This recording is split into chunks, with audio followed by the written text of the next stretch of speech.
그 선한 힘이 우릴 감싸시니 믿음으로 일어날 일 기대하네. 주 언제나 우리와 함께 계셔. 하루 또 하루가 늘 새로워. 주께서 밝히신 작은 촛불이 어둠을 헤치고 타오르네. 그 빛에 우리 모두 하나 되어 온 누리에 비추게 하소서. 이 고요함이 깊이 번져갈 때 저 가슴 벅찬 노래 들리네. 다시 하나가 되게 이끄소서. 당신의 빛이 빛나는 이 밤 그 선한 힘이 우릴 감싸시니 믿음으로 일어날 일 기대하네. 꽃감. 네, 저는 꽃감을 보면 눈물이 납니다. 네. 저희 아버님이 살아생전 너무 좋아하셨던 거라서 꽃감을 보면 아버님이 생각납니다.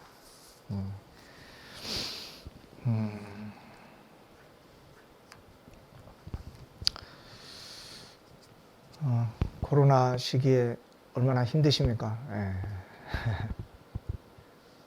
멀리서 있었는데 이제 아주 가까이 있어서 그냥 힘겹구나라고 생각했는데 재앙이 제 눈앞에 이렇게 탁 와 있는 것을 보니까 너무 힘듭니다.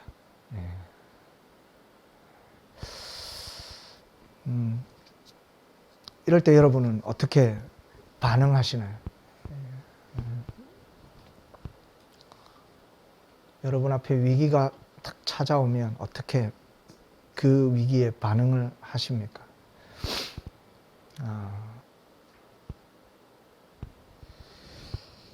지금으로부터 약 2600년 전에 쓰여진 말씀입니다. 정확하게 우리가 어떻게 알 수 있겠습니까? 약 2600년 정도 된 것 같습니다. 오늘 예레미야의 말씀을 읽었는데 그렇게 오래된 말씀이고 그 당시에 오늘 21세기를 살아가는 우리에게 여러분에게 접목되기로 목사님이라고 생각하시면 됩니다. 네.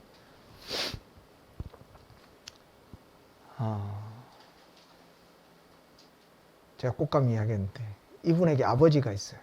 예레미야 1장에 가보면 베냐민 아나도 땅에 hil기야라는 사람의 아들 hil기야.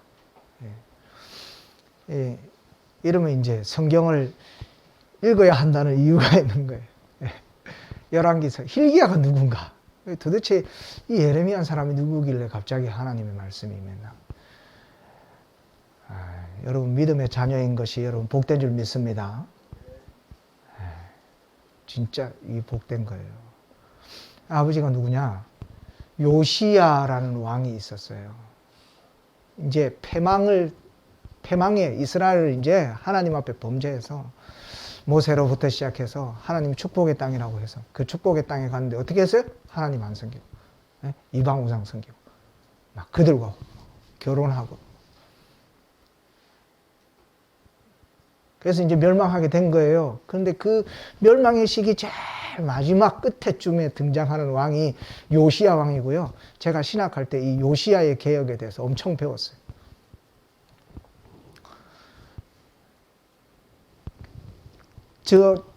악을 행하던, 하나님 보시기에 악을 행하던 왕을 쫓지 아니하고 다윗의 섬기던 그 하나님을 이 요시야 왕이 그 하나님 보시기에 선을 행합니다. 정말 어디서 갑자기 뚝딱 이런 왕이 생겼는지 모르겠어요. 대선을 앞두고 있는데 하나님 우리에게도 그런 왕을 달라고 좀 기도해 보기도 합니다. 갑자기 이 왕이 등장해서는 이 악을 멀리하기 시작합니다. 그리고 그 성전에서, 그 성전 터전에서, 땅에서, 밑에서 하나님의 완전 뒤에 어디서인지 사람을 그동안 안 찾아보지도 않았던 하나님의 말씀을 들고는 대성통곡을 하기 시작합니다. 그때 있었던 대제사장이 누구냐? hil기야입니다. 다시금 나라를 하나님 앞에서 세우고 싶어 했었던 그 시기의 왕과 그 대제사장, 그의 아들이 예레미야입니다. 예레미야가 갑자기 눈물의 선지자가 되고 갑자기 하나님의 말씀을 받은 것이 아니에요. 여러분 믿음의 앞선 세대가 되십시오. 우리 다빈이 그랬으면 좋겠어요. 그리고 여기서 믿음의 다음 세대가 예레미야가 등장했으면 좋겠어요.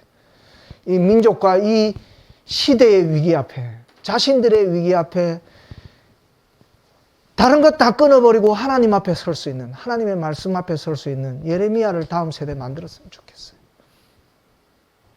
위기가 닥쳤습니다. 오늘 7장의 말씀을 제가 여러분에게 들고 있습니다. 오늘 이 말씀은 다른 어떤 그 말씀보다도 제 마음에 와닿았던 건 성전을 향해서 하나님이 외쳤던 말씀이기 때문에 그래요. 제가 보는 주석가들은 606년쯤, 이게 어떻게 해서 정확한 시기가 나왔는지 모르겠지만 어쨌든 606년쯤 해서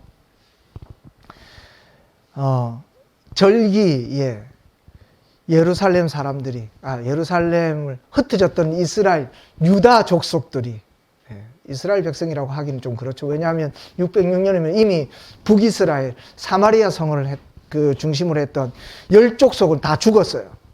다 멸망했어요. 이미 끝난 거예요. 그 흩어졌던 유다 족속들, 유다족과 베냐민, 지파만 남았어요. 베냐민은 뭐냐? 예루살렘 성 하나밖에 없어요. 그만큼 작은 족속이에요. 이 두 족속이 흩어졌던 이 유다 족속들이 하나님의 절기를 쫓아 예루살렘 성으로 모였어요. 그들의 마음이 어떨까요? 위로 북에서 막 강력한 힘이 내려오고, 아마 지금 우리하고 좀 비슷하지 않을까요? 막 곳곳에서 매일 메시지 와요. 코로나 걸렸다고. 우리 아이가 다니는 학교, 내가 다니는 직장, 내 주변에 누군가가 이거에 걸려있고 나는 어디에 가서 이런 상황에 맞부닥칠지 알 수 없습니다.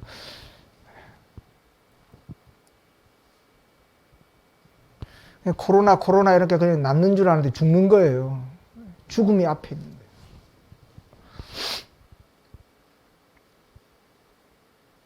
그때 예레미야가 그 위기 상황에 이 사람들이 절기를 지키러 오는 그 백성들의 마음이 어떨까요? 우리가 저 성전에만 가서 기도하면 하나님, 그러지 않을까요? 그 성전 문 앞에 서서 그 백성들을 향해서 하나님의 말씀, 하나님의 마음을 그들에게 전합니다. 오늘 그 말씀, 이 7장 1절부터 시작돼서 8장 3절까지, 오히려 10장까지, 확대해서 보면 10장까지 연결되어지는 말씀이. 그래서 이게 성전 설교문, 이렇게 또 이야기를 합니다.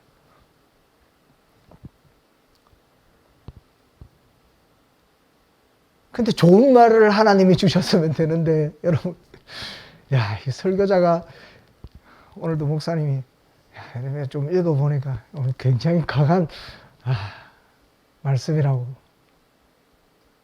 이 말씀을 들고 그 성전문 앞에 서서 그 민족들을 향해서, 그 아파하는 그 백성들을 향해서 설교해야 되는 이 설교자의 마음은 어떨까? 그런 생각도 들었습니다. 설교의 전체적인 핵심은요, 딱 한 가지입니다. 따라합시다. 큰 소리, 내가 그것을 보았노라.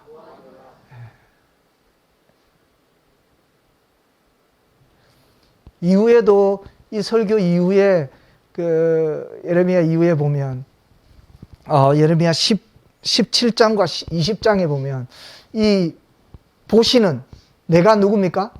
여호와 하나님. 성전의 주인. 그 여호와 하나님.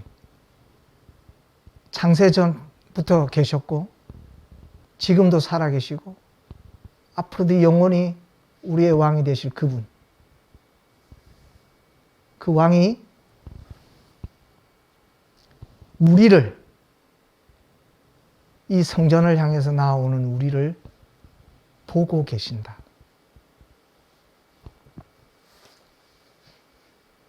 여러분, 어른 되시지 않습니까? 잊지 말고 기억하십시오. 하나님 우리를 보고 계세요. 누구를요? 하나님의 백성들을요. 그들이 어느 곳, 무엇을 하고 있든, 어떤 생각을 하고 있든, 어떤 마음을 있든지 하나님 우리를 보고 계십니다. 예레미야 그 이후에 20장에 보면 이렇게 설명합니다. 어떻게 보시느냐?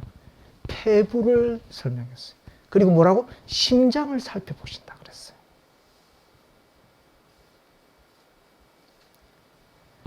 여러분, 성전에 서서 성전 설교의 핵심은 뭐냐? 하나님이 우리를 보신다. 하나님이 우리의 삶을, 우리의 생각을 다 알고 계신다! 라는 설교를 하고 있어요.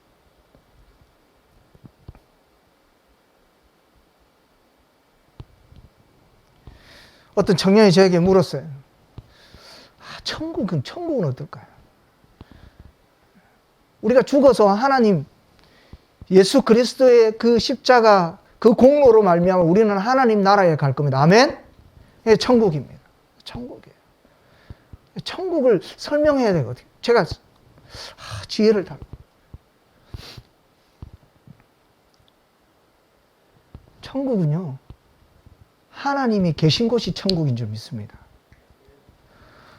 이사야 선지자가 이야기하는 그 많은 것들은요, 부수적인 거예요. 부수적인 거. 그냥 옆에 있는, 그냥 보이는 게 황금이고 뭐 그것인 거지, 거기에 하나님이 없으면 지옥인 거예요. 하나님의 통치와 하나님의 다스림, 하나님의 사랑, 그것이 없으면 그곳은 지옥인 거예요. 아무리 황금성에 있고요, 아무리 보석으로, 온갖 보석으로 그 길이 깔려 있어도 그곳에 하나님이 계시지 않으면 그건 지옥인 거예요.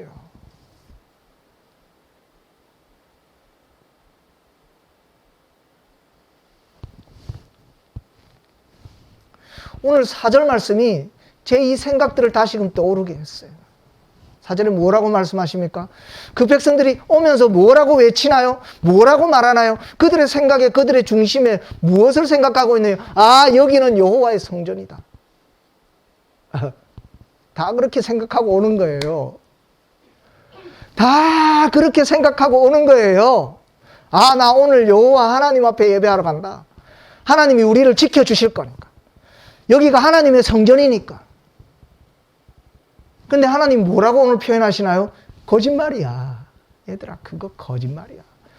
너희가 생각하고 있는, 너희 입술에 올리는 그것 거짓이야.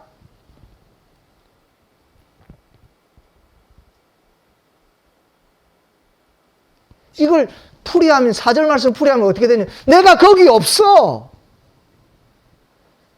내가 너희의 말을 듣지 않고 너희의 기도에 귀 기울이지 않고 너희가 부르는 그 찬양을 내가 받지 않아. 그래서 하나님 뭐라고 이야기하시는 거예요? 거짓이다. 얼마나 찔렸는지 모르겠어요. 얼마나 찔렸는지 모르겠어요. 아마 우리 목사님도 같이 찔리신 것 같아요. 너무 찔렸어요. 제가 그렇게 외쳤거든요.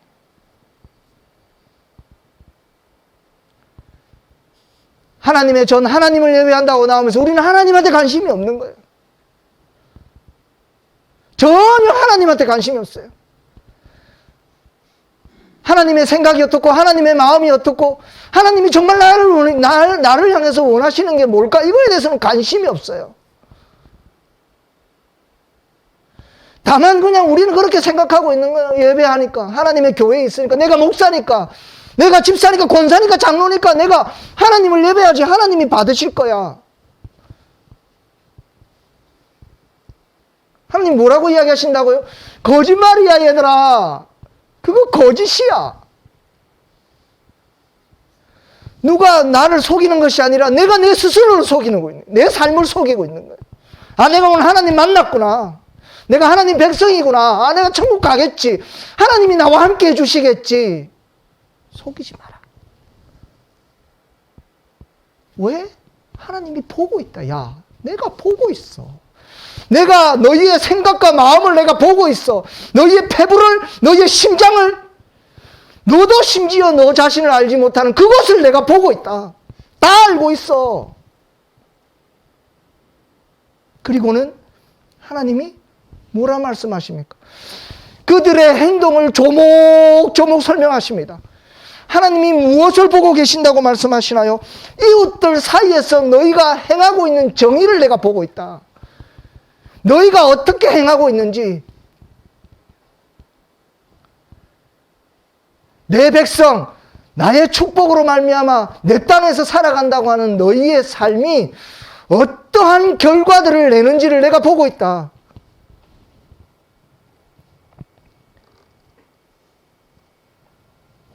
이방인과 고아원을 압제하고 무죄한 자를 피를 흘리고 다른 신들 뒤를 따라서 스스로를 화를 스스로 자촉하는 그런 삶을 내가 다 보고 있다 말씀합니다.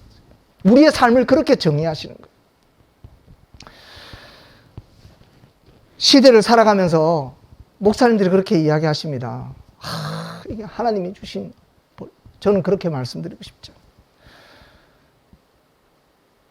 그 시대를 따라서 하나님이 그들의 행동을 고치고 싶어서, 자기들의 백성의 행동을 고치고 싶어서 하나님이 우리의 세대들 가운데 우리에게 허락하시는 게 있어요. 하나님이 주시는 게 아닙니다. 우리의 악함 때문에 당연히 우리에게 있어야 하는 거지만 하나님이 언제나 막아주고 계셨어요. 앗수르가 우리의 삶 가운데 언제나 우리의 주변에 둘러싸고 있지만 우리가 하나님을 바라보고 있을 때 하나님이 우리를 지켜주고 계신 거예요. 그런데 우리가 하나님을 떠나서 하나님을 바라보지 않을 때 그게 열려지니까 그냥 우리가 완전 무방비 상태가 되어버리는 거예요. 앗수르가 그런 것이고 코로나가 그런 것이지 하나님이 우리에게 주려고 벌 주시는 게 아니란 말이에요. 코로나는 우리에게 언제나 있었다니까요. 우리가 당하기 이전부터 있었던 아주 오래된 바이러스예요. 그럼 왜 하나님이 그 세대들에게 그것을 허락하실까요? 그 위기를 허락하실까요? 우리에게, 우리의 심령 깊숙이 어려움의 그 시련 가운데 하나님이 왜 우리를 지켜주시지 않고, 왜?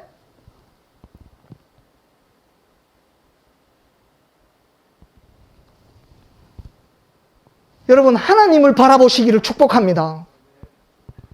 아, 하나님이 나를 보고 계시는구나를 그 순간에 인식해야 된다는 거예요. 아, 하나님이 나를 다 알고 계시지, 내 심정 깊숙이 알고 계시지, 그걸 깨닫게 하기 위해서 그러신 거예요.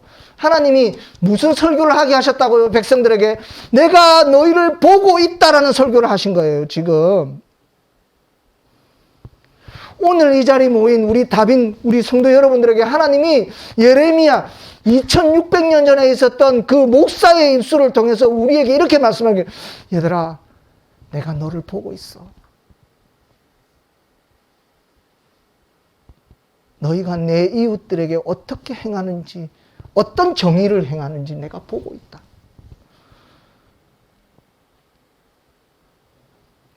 그것 때문에 내가 너희를 벌 준다라는 거 이렇게 생각하시면 안 돼요.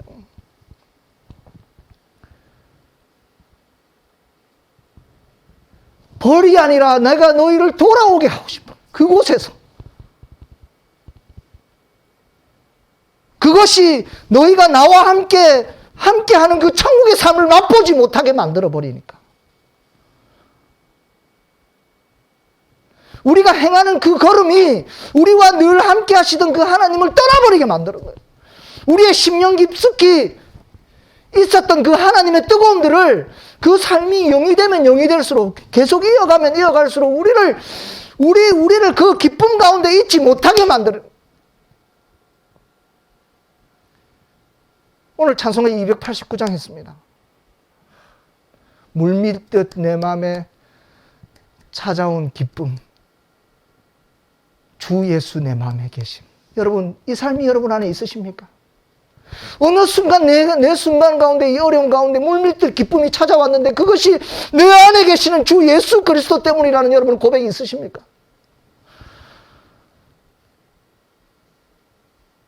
하나님 지금 그걸 기대하시는 거예요. 그리하면 어떻게 되는 겁니까? 그리하면 내가 내 조상에게 준 이 땅을 너희가 영원히 거할 수 있도록 내가 하겠다.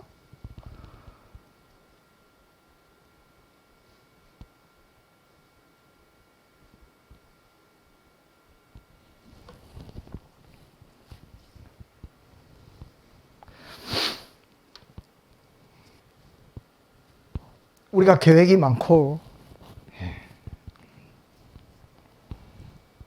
할 일들도 많고 하고 싶은 일들도 많습니다.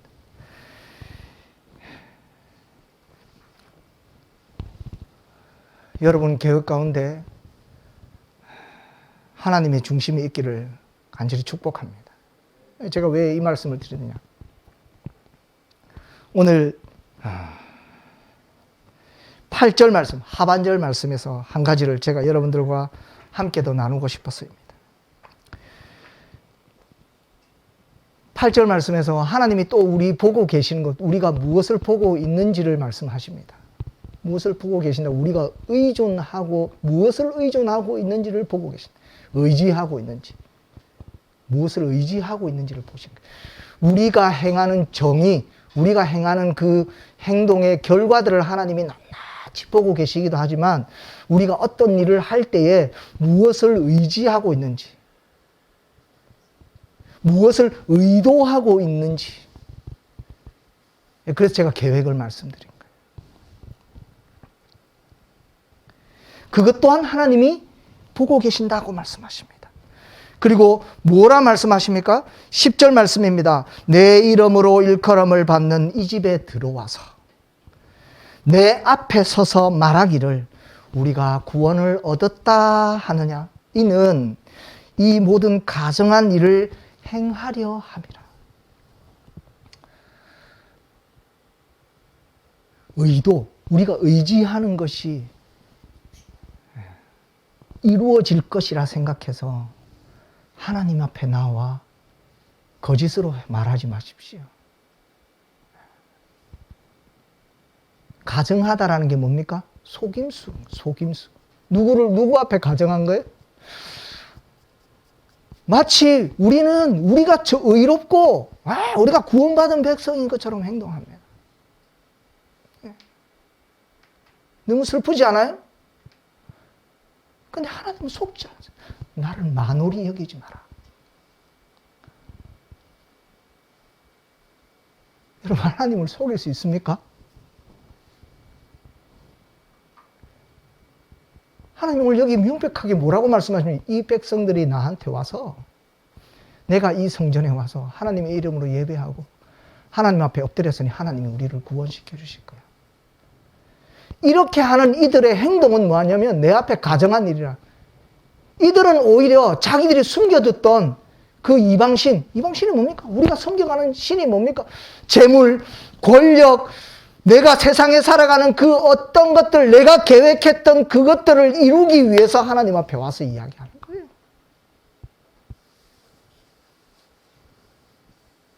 내 세상의 출세, 더 좋은 나은 내 삶, 내 생활,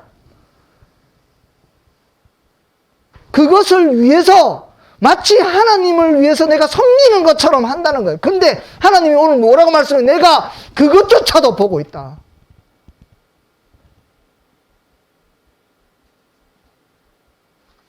여러분, 우리가 그런 하나님 앞에 서 있는 거예요. 그런 하나님 앞에 서 있는 거예요.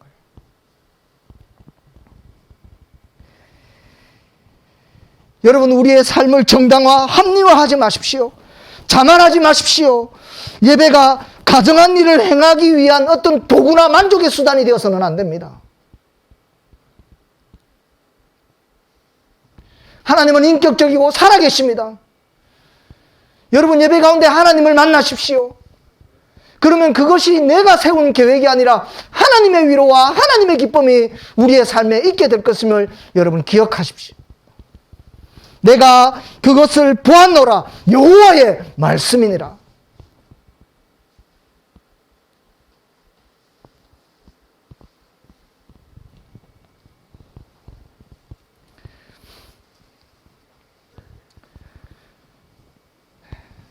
우리를 보고 계신다고 말씀하신 그 하나님 앞에 다시 한번 우리의 삶을 점검하고 하나님이 우리에게 허락하신 축복의 달이잖아요. 축복의 달입니다. 여러분, 그렇지 않습니까? 왜 메리 크리스마스입니까? 12월 24일이 뭐 악마를 숭배하는 날, 그래서 우리가 그 날을 그런 게 아닙니다. 우리의 구원자 대신 우리에게 하나님의 나라, 그 바로 천국을 우리가 살아갈 수 있도록 그것을 위해서 자기 목숨을 버리신 그 예수 그리스도를 우리가 기억하고 기념하고 인정하고 인식하고 그 한 날을 기억해서 우리가 그분을 생각하는 한 날, 그 날이 그냥 12월 24일이 되고 1월 24일이라도 관계없습니다. 그래서 우리가 메리 크리스마스인 거예요. 우리에게 임한 하나님의 나라, 그 천국이 이 12월 24일 한 달이 있어서 너무 좋습니다. 저는 너무 좋습니다. 우리에게 임한 그 하나님의 나라, 천국을 정말 누릴 수 있기를 축복합니다. 이 위기의 순간에도 말입니다. 하나님 우리를 언제나 살펴보고 계신다는 것을 생각하고 그 하나님이 살펴보시는 그 하나님 앞에 살아갈 때에 우리는 정말 메리 크리스마스, 그날이 우리에게 있는 줄 저는 믿습니다. 이번 한 달 또 계속되어질 우리의 삶 가운데 오늘 예레미야를 통해서 하나님이 하신 이 말씀, 하나님이 나를 살펴보고 계신다라는 것 꼭 기억하면서 그 하나님 앞에 살아가면서 그 하나님이 주시는 기쁨, 그 축복들 누리는 저와 여러분들 다 되어지기를 간절히 소망합니다. 아멘, 아멘.